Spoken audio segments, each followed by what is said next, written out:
La peor expresión de estos trastornos genéticos es el crecimiento descontrolado de las células, el crecimiento agresivo, invasor y destructor, cáncer.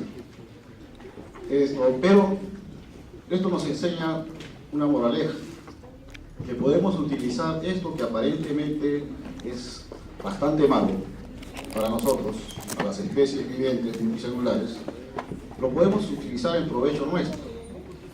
Un ejemplo ya lo tenemos desde el año 1950, ustedes revisen en la bibliografía o en internet, es más fácil, de que había una señora de raza negra, Henrietta Lack, que tenía un cáncer de mama, y en ese tiempo le hicieron una resección del tumor y comenzaron a cultivar esas células con la idea de que tenían esas células proliferación indeterminada, es decir, células inmortales, porque nunca mueren mientras no se les quite, lógicamente, lo necesario para que vivan.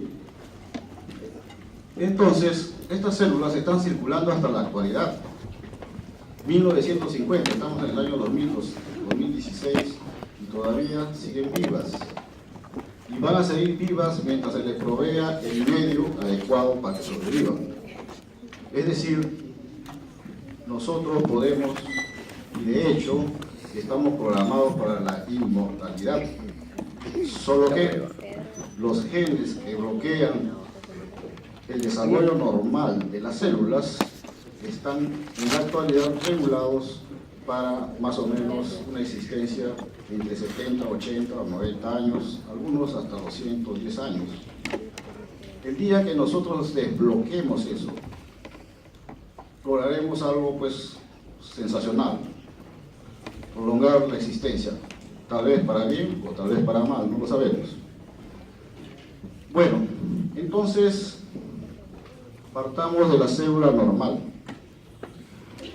que tiene una apariencia adecuada y sobre todo simétrica.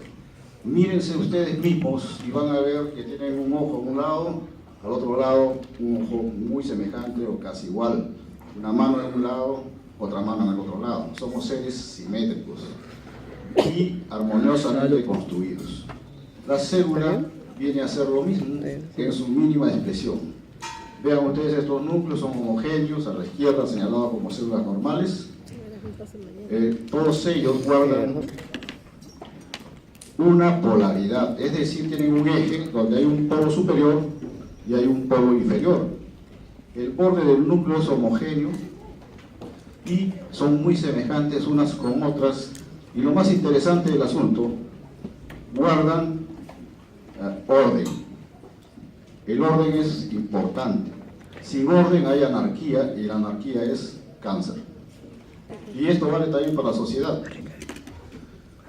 Luego de que comienzan a haber una serie de factores epigenéticos, va a comenzarse a producir cambios en el genoma de la célula, en el DNA específicamente, y esto se va a traducir luego en un fenotipo alterado de la célula. Y los primeros cambios que vamos a ver frente a una noxa, frente a una lesión, es la metaplasia. Es decir, el cambio de un epitelio o de un tejido maduro por otro tejido también maduro. En este caso tenemos un epitelio cilíndrico maduro que ha sido cambiado por un epitelio poliestratificado maduro también. Hasta ahí no hay mayor problema. Esto surge como consecuencia de una adaptación frente a una noxa. Luego de eso, si siguen las noxas actuando sobre este tejido, van a producir cambios mayores en el DNA, lo cual se va a traducir ya como mayores cambios, digamos así, externos, visibles, los cuales se van a llamar displasia. Y la displasia es una lesión previa a una neoplasia maligna. Entonces es importante definir bien lo que es displasia, porque he estado leyendo en algunos libros, inclusive hay confusión con respecto al término, y dicen algunos displasia semejante a neoplasia, o dicen displasia es lo mismo que neoplasia, lo cual está errado. Cambios en el DNA. Definimos la displasia como una anomalía entonces en el desarrollo de un tejido, de un órgano o de una parte del organismo. Esto es en términos generales. Parece como mierda, chato. Ustedes habrán escuchado de repente en algunos familiares o en algunos amigos que han tenido sus bebés y fatalmente han tenido un trastorno en la cadera. Y el médico le refiere a este trastorno como displasia de cadera. Y no tiene nada que ver ni con neoplasia ni con cáncer. Fíjense ustedes la amplitud del término. Por eso es que quiero precisar bien esto. Bien, también se le va a preguntar en el examen. Entonces ya les voy diciendo las preguntas. ¿Displasia de cadera? Esta anomalía entonces puede implicar inclusive un órgano completo. El término displasia viene del griego dis, que es dificultad, plasia formar, es decir, una alteración en la formación. Y este término se va a aplicar luego a los epitelios, que es el objetivo de la clase, digamos así, relacionada con trastornos o neoplasias epiteliales. ¿Qué es lo que ocurre en la displasia? Hay una modificación irreversible del ADN, lo que causa una alteración en la morfología y esto se traduce como cambios también en su función. Fíjense ustedes, cambio irreversible del DNA, pero de la célula que ha sido afectada. Y ustedes saben, por ejemplo, en un epitelio, que la célula afectada, si es la basal, va a traer sus alteraciones, pero al final llega a madurar, o inmadura como sea, llega a la muerte, muere y se acabó el asunto. La célula basal, por debajo, si no sufre cambios, no se va a modificar. Entonces, esto trae como consecuencia la siguiente conclusión, que las displasias pueden ser reversibles. Pueden ser reversibles porque si se quita la noxa, se quita la causa que está produciendo el efecto, las células que están todavía no alteradas van a regenerarse adecuadamente. Si persiste la noxa, es decir, persisten los daños en el DNA, esto va a traer como consecuencia mutaciones sucesivas que van a producir en algún momento un cáncer. Eso sí está bien demostrado, de que las displasias, si no son controladas, van a producir a la larga una neoplasia maligna. ¿Una arepa? ¿Cuáles son las características en general de las displasias? Pérdida de la uniformidad de las células individuales. Y lo más importante, si se trata de epitelios, pérdida de la orientación.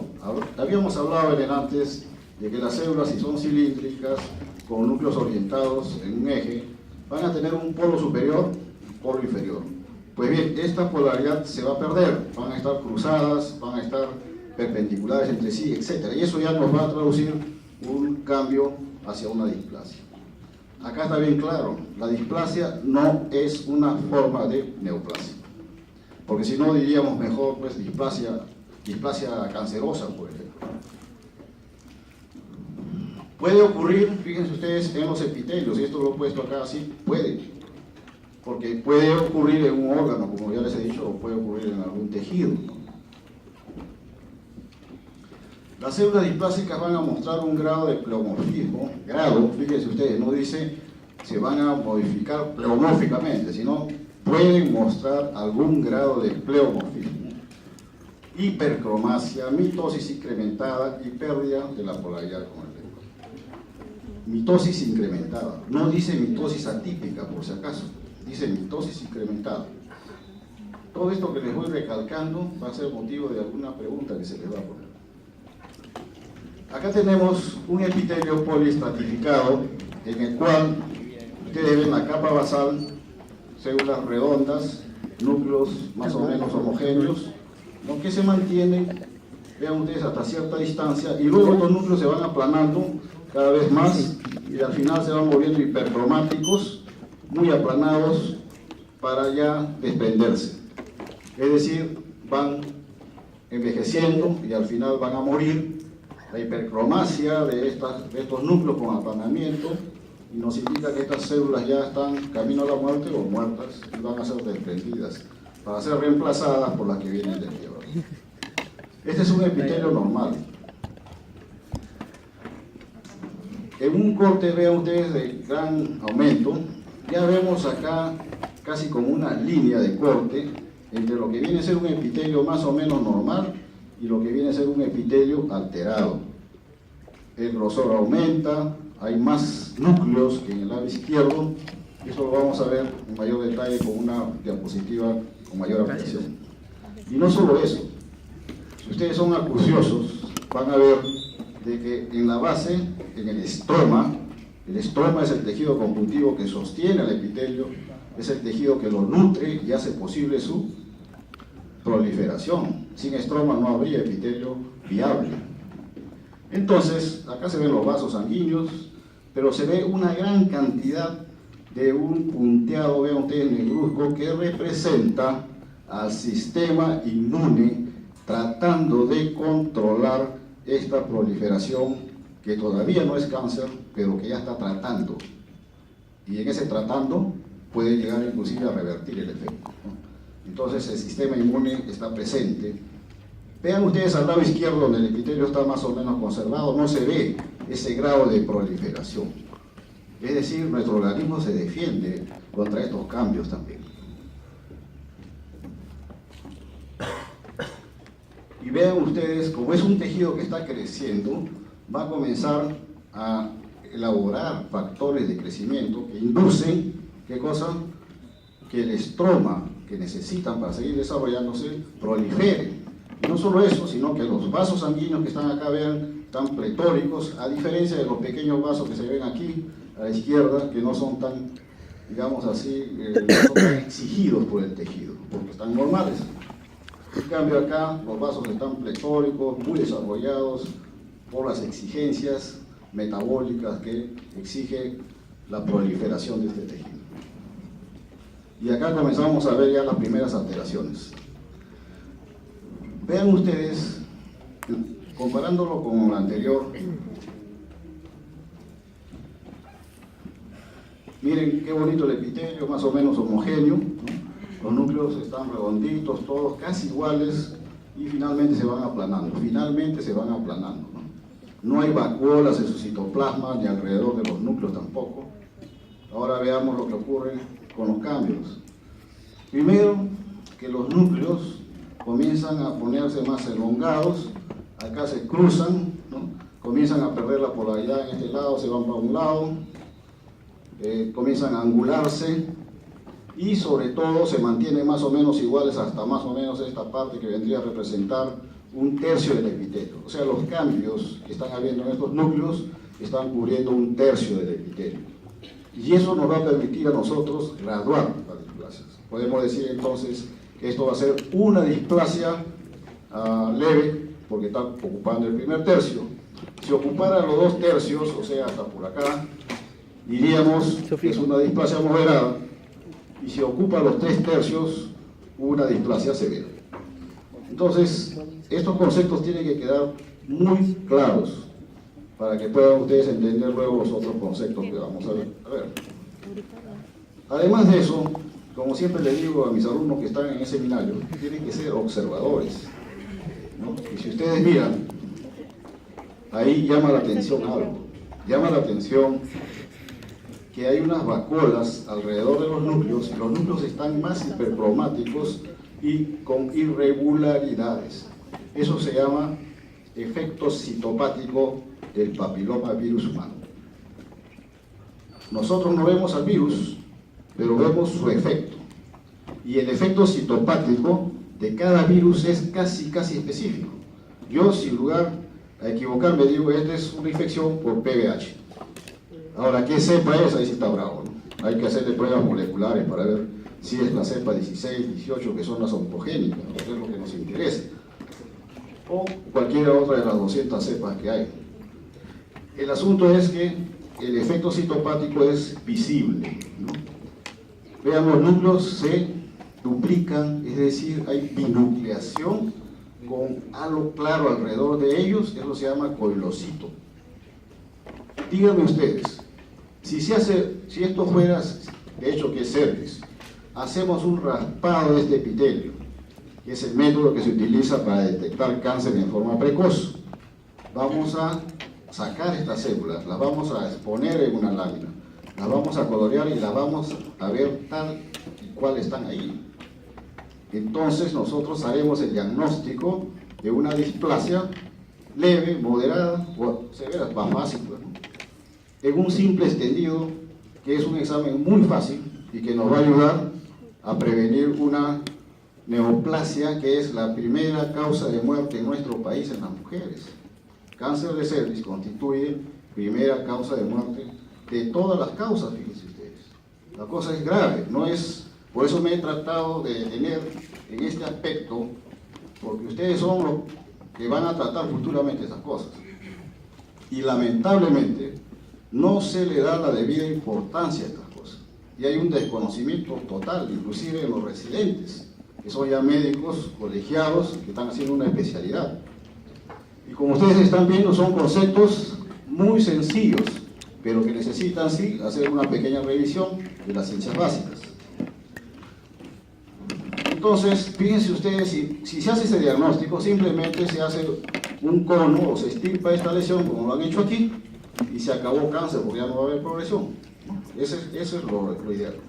En teoría, no debería ser la primera causa de muerte cervix si es totalmente prevenible. ¿Qué está ocurriendo? Lo que está ocurriendo es que hay un desconocimiento de los efectos citopáticos del virus. De repente no hay la cantidad de gente adecuada para hacer estos diagnósticos, que no son difíciles, lo vamos a ver más adelante. Vean ustedes acá, ya los 3/3 del epitelio han sido comprometidos, los núcleos están en una orgía, yo le llamo así orgía, porque están anárquicos totalmente.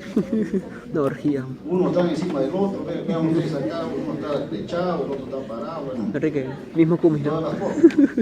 Entonces hay un desorden que va a comprometer los 3/3 del epitelio. Entonces es fácil decir que aquí hay una displasia severa. En el ROE mencionan que las displasias severas pueden ser consideradas como carcinomas in situ.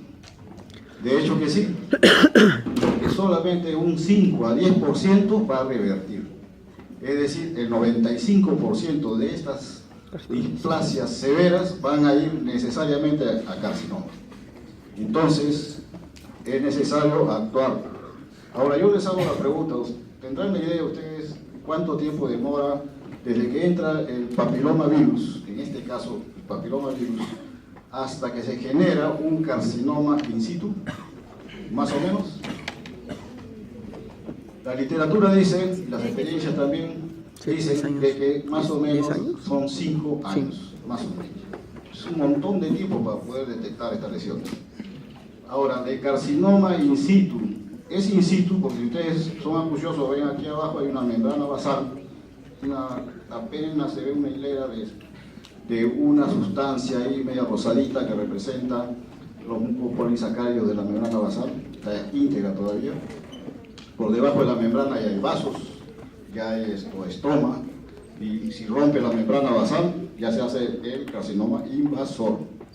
Y al ser invasor va a coger los vasos, va a coger los linfáticos y se va a sembrar. Ese es el problema.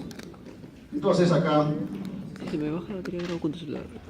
vemos este desorden, decimos displasia severa. Ahora, para que pase de displasia severa a carcinoma invasor, actualmente se dice que demora también 3 a 4 años. Entonces hay un montón de tiempo. 5 años primero, 3 a 4, son 8 años, y que una mujer se haga un papanicolao y no le detecten la lesión. Por ejemplo, el año pasado se hizo un papanicolao negativo. Se hace el papanicolao 2 años después y le sale carcinoma invasor. 13. En una biopsia, no es explicable.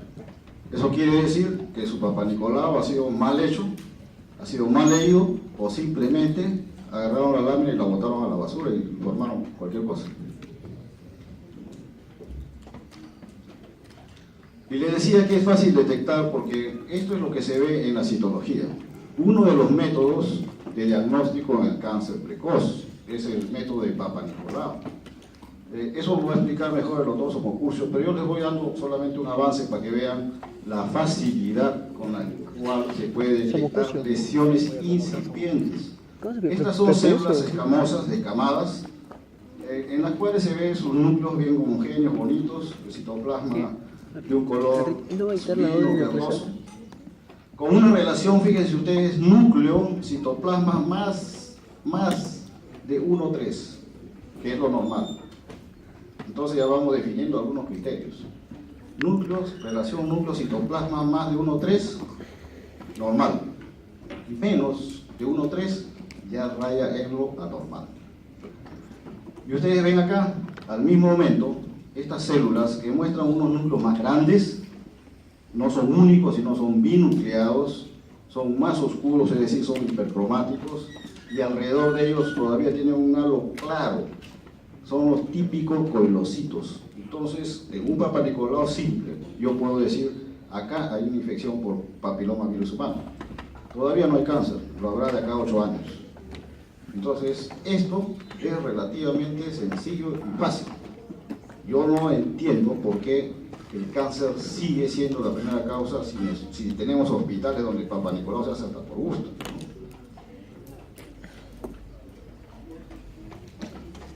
Hacer diagnóstico finalmente de cáncer es sumamente fácil.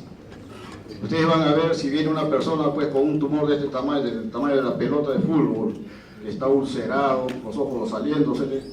Cualquiera dice, pues este es un tumor, hasta el portero que está en la entrada, ¿no? Eso no tiene ninguna gracia. El asunto es hacer el diagnóstico precoz, cuando recién se está iniciando, y ahí nos vamos a diferenciar nosotros de los demás. Vean ustedes, estas células, compárenlas con las anteriores. Estas son las normales.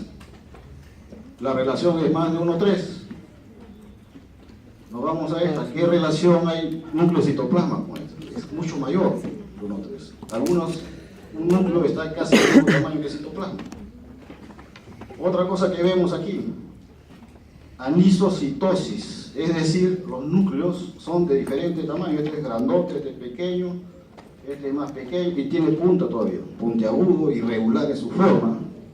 Hipercromasia nuclear, están bien oscuros, vean ustedes, bien oscuros. No hay orden entre ellos, uno está para un lado, el otro para el otro lado, sigue la orilla, ¿no? Entonces igualito. Y aquí ha costado una célula normal para que la comparen. Entonces, si nosotros vemos esto, decimos, este es un cáncer.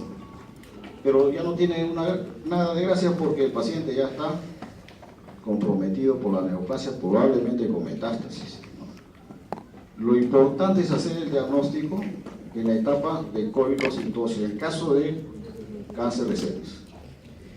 Perdón, en el caso de lesiones de cervix. De cáncer ya pues es fácil. Visto así, este es el panorama que les planteo porque es un problema nacional, cáncer de cervix, que da manifestaciones, da una serie de manifestaciones clínicas que se van a ver después. Entonces, el tema que nos ocupa ahora es de neoplasia, que es una alteración del crecimiento celular desencadenado por una serie de mutaciones adquiridas y generalmente inducidas por un factor que una vez retirado, sigue la célula creciendo en forma descontrolada y que no obedece a qué cosa, a las regulaciones del crecimiento celular normal. Imagínense ustedes cuando se cortan por casualidad, por ejemplo, un dedo, si no hubiera un control del crecimiento celular, porque tienen que crecer las células en esa herida para que puedan taparla primero y luego dejarla lisa la piel como inicialmente la tenían. Imagínense ustedes que eso no tuviera un control que diga hasta acá nada más. Crecerían tanto que tendrían una pelota en el dedo y seguiría creciendo, tendrían que arrastrarlo. Entonces hay control.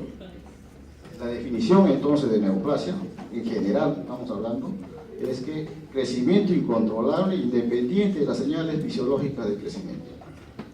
Ese es el primer punto. El segundo punto que tenemos que ver es que toda neoplasia tiene dos componentes. Un componente parenquimal, que es el desarrollo de la célula neoplásica en sí.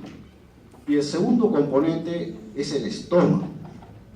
Y el estroma es el tejido conjuntivo normal que le va a proveer de vasos sanguíneos, le va a proveer de factores de crecimiento, etcétera, etcétera, etcétera. En otras palabras, es su sustento del parénquima. Ahora, ¿de quién depende la agresividad del tumor? ¿Del parénquima o del estroma? Del parénquima, porque el parénquima va a estar conformado por células neoplásicas benignas, no va a ser agresivo. Parénquima con células neoplásicas malignas, agresivo. Invasor, destructor, que lleva a la muerte. En cambio, el estroma se va a encargar de proveerle la supervivencia. Por más células cancerosas que hayan, si no tiene la alimentación adecuada, es decir, un estroma bien vascularizado, se va a morir eso. Y entonces esta es otro filón que hay que explotar, es decir, atacar a los factores de crecimiento del tejido conjuntivo que acompaña al parénquima, para así desproveer al tumor maligno de su sustento y traerlo abajo.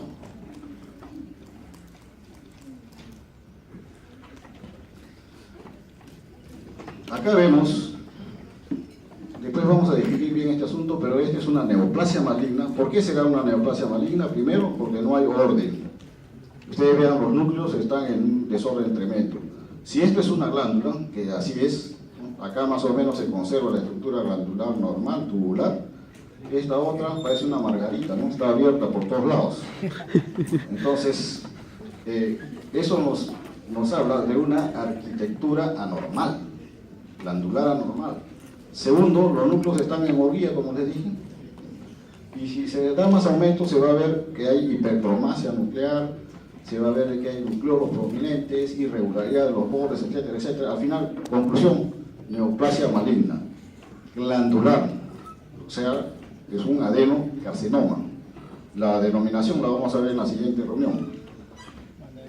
Pero lo que quiero traer esta lámina para que ustedes vean el estroma. Miren ustedes, el estroma es esto, es este tejido conjuntivo en el cual todo este tejido neoplásico está asentado y del cual se nutre como un parásito, se nutre de este tejido conjuntivo. Y es más, elabora la neoplasia factores de estimulación de este estroma, lo hace crecer, elabora factores para que crezcan los vasos sanguíneos rápidamente, lo vasculariza muy rápido.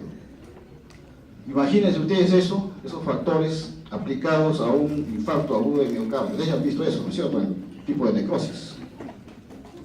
Antes que, o sea, en la fase de isquemia, o en el tejido que está poco vascularizado, la regeneración sería fantástica, ¿no?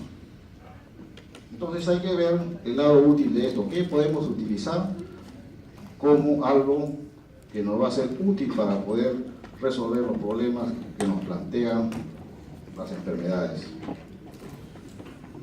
Y este es un esquema para redondear los conceptos que les he estado diciendo. Neoplasia maligna o tumor benigno, bien delimitado, las células se parecen entre sí, generalmente, fíjense ustedes, no compromete ni fastidia a las células que están a su alrededor. Todo está correcto ahí. Solo que crece nada más, es un punto que está creciendo. Neoplasia maligna, vean ustedes, un desorden completo, infiltra, destruye, no tiene reparo en nada. Y vean ustedes la forma que tiene. Tiene una forma muy parecida a un cangrejo.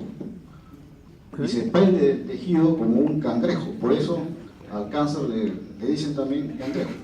Y lo representan Enrique le dice como un cangrejo. Y no solamente, vean ustedes, va a destruir hacia abajo, sino se va hacia arriba, para todos lados, no tiene orden. Finalmente, va a perder la regulación de sus enzimas y las proteasas se incrementan, lo cual le permite destruir más tejido. Finalmente, pierden sus moléculas de adhesión celular, que es normal en un tejido que haya moléculas de adhesión para que estén juntas todas las células.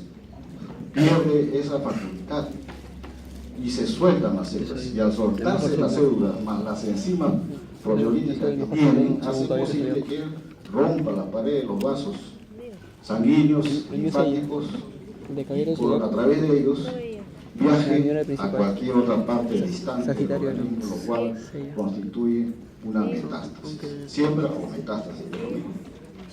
Este es el panorama del cual vamos a hablar hoy en la clase de mañana. ¿Cuánto queda?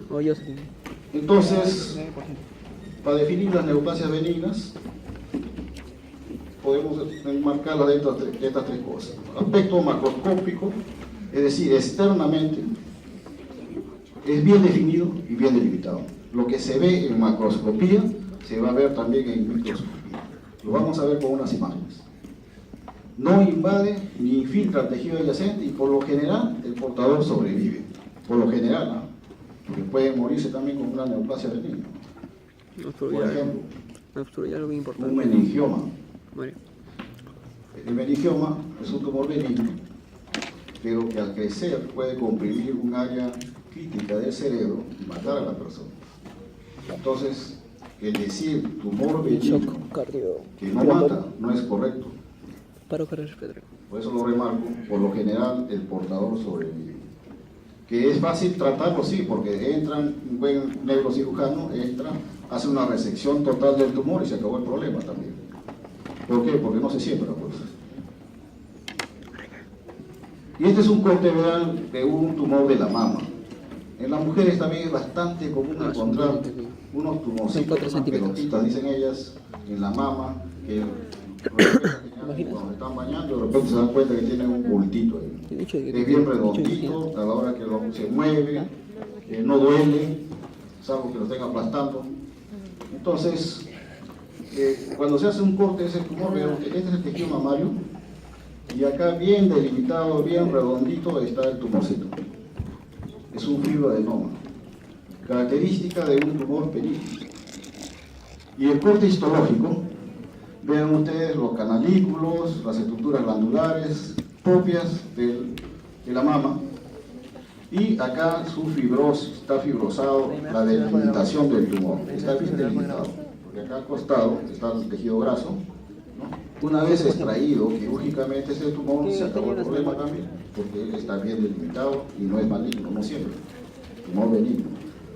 Este es otro tumor también bastante frecuente en las mujeres, motivo de consulta al ginecólogo. Por sangrado generalmente acuden, sangrado y dolor, cólicos menstruales seguido, constante, con sangrado fuera de la regla, etc. O cuando le viene la regla le viene un caño, entonces la menstruación abundante. Le hacen un examen ecográfico y le encuentran estas pelotas dentro del útero. Lo que está acá arriba, miren ustedes, esta es la pared normal del útero. Pared normal del útero, cavidad uterina, cervix o cuello, y hacia el fondo está una pelotita bien delimitada, ¿no? Redonda, acá se ve todavía la delimitación perfecta de un leiomioma. ¿Del útero? Termina en oma, generalmente son benignos cuando terminan en oma, generalmente. Entonces, esta delimitación bien evidente la vemos en el corte histológico, solo que aquí, vean ustedes, ya también hay cierto desorden nada más. Acuérdense que de la definición de neoplasia benigna es células muy parecidas, pero pueden implicar cierto desorden. Además de eso, están bien delimitadas. Este es un corte tangencial de un grupo o de un fascículo como este. Y este de acá es un corte longitudinal. O sea, en un mismo corte las fibras están dispuestas en un sentido y en el sentido perpendicular, lo cual nos denota cierto desorden. Pero los núcleos son homogéneos, alargados, propios de la fibra muscular lisa, no hay ninguna alteración, no hay mitosis tampoco. Decimos entonces que este es un tumor benigno, muy parecido, bien delimitado, con cápsula y todo. Acá solamente es una parte del tumor. ¿Cómo clasificamos entonces a estos tumores benignos? Los vamos a clasificar de acuerdo a su origen.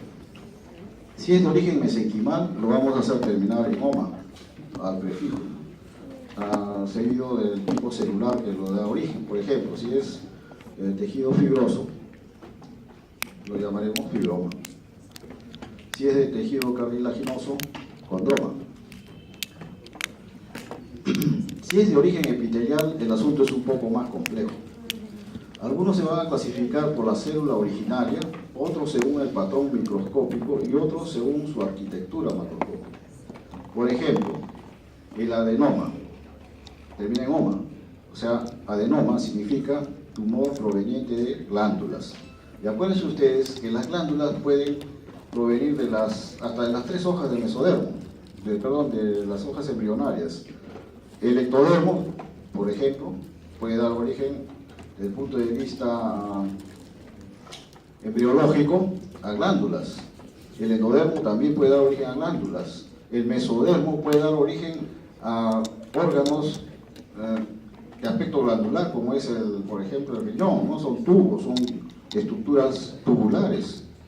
Entonces, el origen, básicamente, nos va a ayudar. Si el tumor es macroscópicamente protruye en la luz de un órgano, esto es otra de las cosas que vamos a ver, es decir, protruye en la luz de un órgano que es hueco.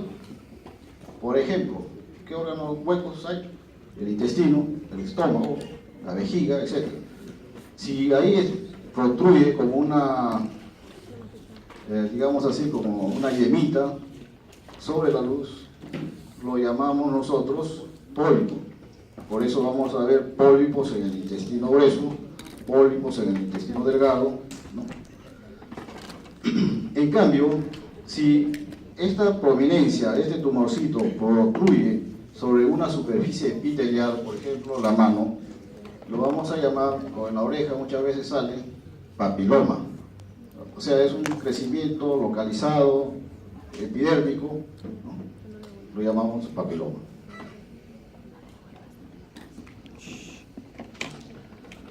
Y por último pueden haber tumores mixtos, es decir, de un clon celular único pueden dar origen a 2 o 3 tipos de patrones celulares. Patrón celular glandular con un patrón celular fibroso, por ejemplo, que es el caso específico del adenoma pleomórfico. Adenoma, es decir, forma glándulas, pleomórfico porque tiene también estructura fibrosa e inclusive hasta cartílago puede haber. Entonces, pero derivan de un solo clon celular. En ese caso son los tumores mixtos. Y pueden ser también pertenecientes a más de una capa germinativa. En el caso específico de los tejidos de sección, me estaba olvidando eso, de los teratomas. Los teratomas son, digamos así, secuestros de tejidos embrionarios en determinados órganos. Generalmente es el ovario y el testículo. De ahí se van a generar tumores que van a semejar, por ejemplo, un ojo, tejido cerebral, tejido pulmonar, piel, inclusive con pelos y todo el asunto. En ese caso, que cuando es un tejido maduro, se llama teratoma maduro. Tiene 3 orígenes en ese caso, ¿no? De las hojas embrionarias. En cambio, si genera tejidos de aspecto embrionario, lo llamamos teratoma inmaduro, lo cual es maligno. Entonces, en el ovario podemos encontrar teratomas maduros, o en el testículo también teratomas inmaduros. Si es inmaduro, es un tumor maligno. Otros tipos de tumores, porque también forman bultos, son los amartomas, que son masas desorganizadas de células benignas del mismo lugar de origen, pero con mutaciones. Esa es la diferencia.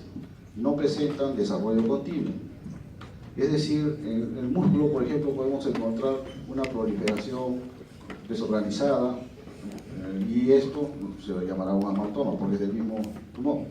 O en el caso, por ejemplo, de los coristomas, que constituyen otro tipo de tumor relacionado con anomalías congénitas. En líneas generales son tejido maduro también, implantado en otro tejido maduro. Por ejemplo, podemos encontrar páncreas en el estómago, podemos encontrar páncreas en un divertículo de Beckel, por ejemplo, ¿no? Y con todas sus estructuras, con sus islotes de Langerak, con su parte acinal, etcétera, etcétera, todo, con sus conductos inclusive. En ese caso se llama coristoma, porque son restos heterotópicos de células normales, no son células anormales, pero esas son células normales. Y son un problema, porque por ejemplo, el hecho de que haya un coristoma en un divertículo de Beckel hace que este divertículo se perfore, porque el páncreas comienza a elaborar enzimas proteolíticas, produce inflamación, destrucción, perforación y peritonitis.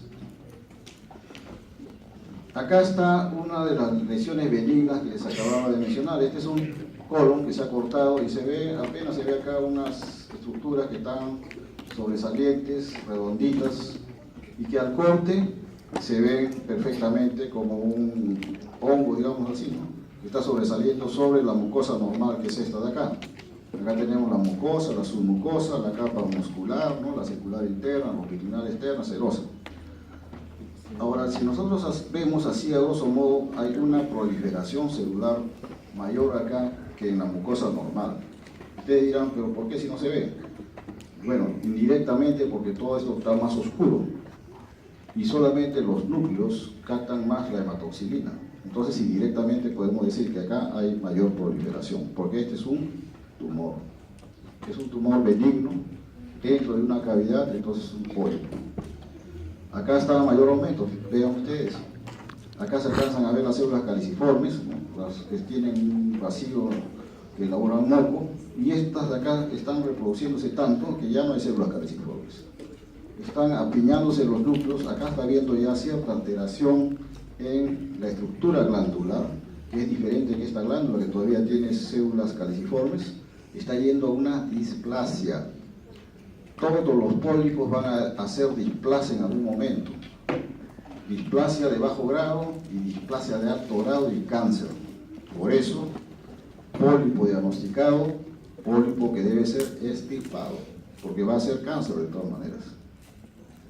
Y acá se ve mejor lo que les estaba mencionando. Vean ustedes el epitelio normal con sus células caliciformes, y acá hay como una línea demarcatoria donde se han producido ya las mutaciones y los núcleos están en una orilla, están sobrepuestos unos con otros, se pierde algo la polaridad acá. Vean ustedes acá también hay más densidad nuclear, lo cual nos está diciendo que este tejido está a punto de explotar en crecimiento, y ese explotar en crecimiento es cáncer, pero todavía no hay acá cáncer. Vemos perfectamente bien la membrana basal, acá no está perforada todavía. Acá hay una lucha de epitelios, se han amontonado los núcleos, están tratando de desplazar a los núcleos normales. Correcto. Hasta ahí hay algún